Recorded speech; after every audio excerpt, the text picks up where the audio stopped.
So inarangan siya sa part na to, no? Ang kulang na lang daw dito,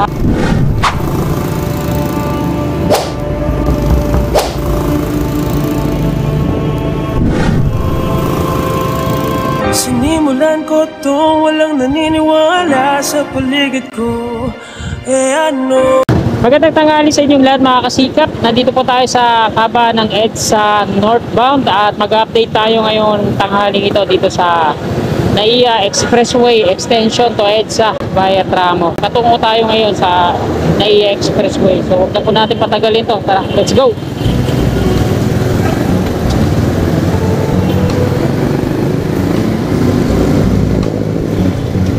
Kapakanan na tayo dito sa Aurora Boulevard. Tingnan natin kung ano na yung latest na update ngayon dito, no? Pag galing kayo dyan sa may interchange sa Pasay, tapos patungo kayo dito sa NAIA Expressway, pwede kayo dumaan dito, kakanan kayo, tapos aakyat dyan sa sa on-ramp patungong NAIA Expressway na po yun. So dito sa kaliwa natin yung off-ramp na flyover galing EDSA southbound. So konektado na siya dito. Ayan yung mga concrete barrier na yan.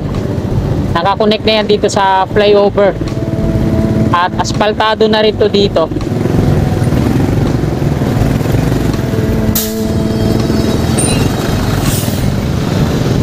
So hindi pa siya totally nag-open, pero ayan. Sana ngayong December, no, mag-open na to.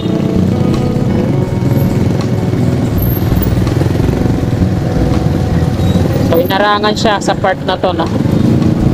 Ang kulang na lang daw dito ay yung thermoplastic pavement. Tapos yung mga reflectorized markings.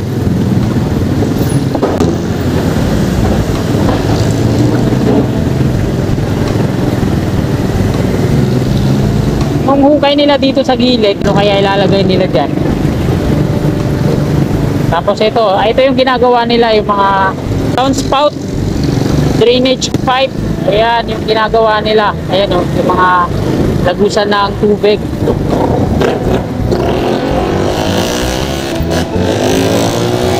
Bukod sa mga downspout drainage pipe na to, ito pa yung ginagawa nila, yung mga paglalagyan ng lamppost dito sa gilid-gilid kabilaan. Ito, yung mga lagpas na yan na may rebar. Yan, lalagyan ng mga yan, pole parts ng lamppost. Yan yung mga gagamiting mga PVC, no, para sa drainage pipe niya dito, yung downspout mula sa taas pababa dito.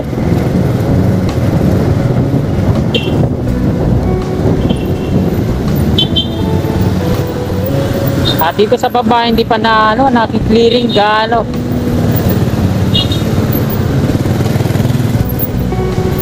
Ayan, madami pang lilinisin dito sa baba. Madami pang kalat.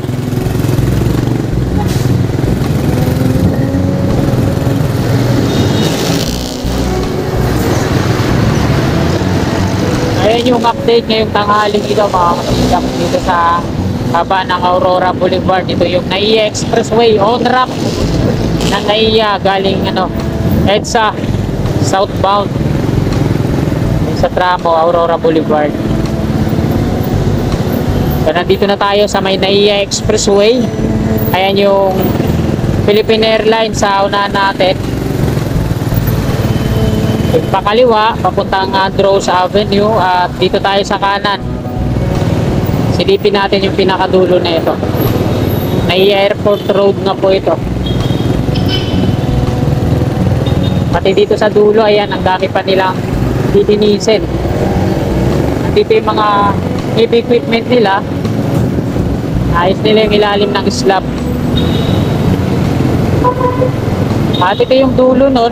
Ayan, dulo ng viaduct hanggang dito. Yan sila nakakonect sa expressway.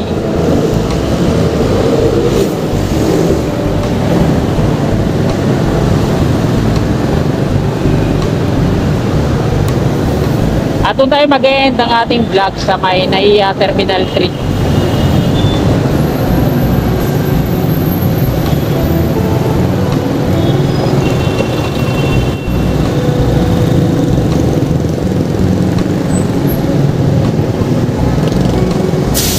ginagawa dito na pagpapalit ng drainage, dating round culvert to box culvert, ito ay sa kanan.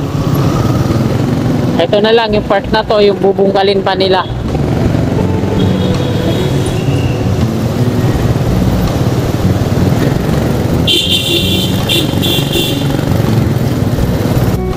Bubungkal na nga sila sa part na to, dito sa kanan.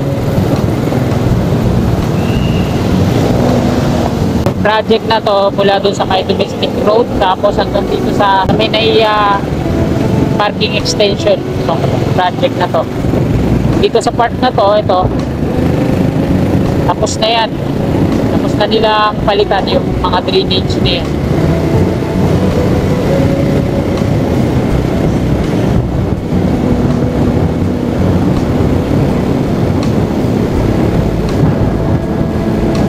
Andito yung barracks nila, yung contractor na gumagawa na.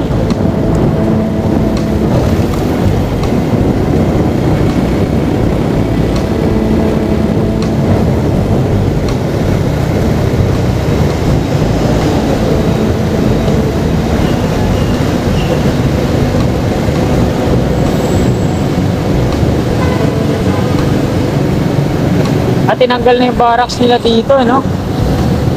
Patapos na siguro yung project na yan. Wala na yung barracks nila dito.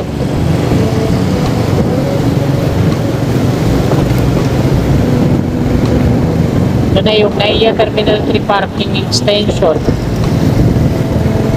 Nicole Circle.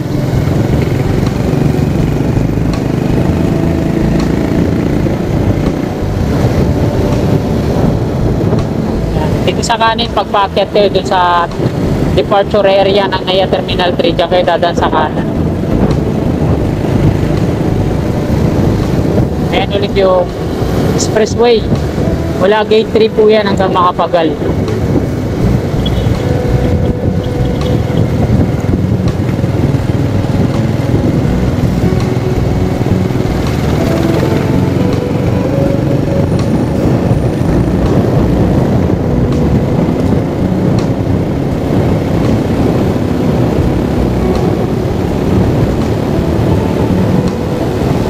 Ito na yung Ninoy Aquino International Airport.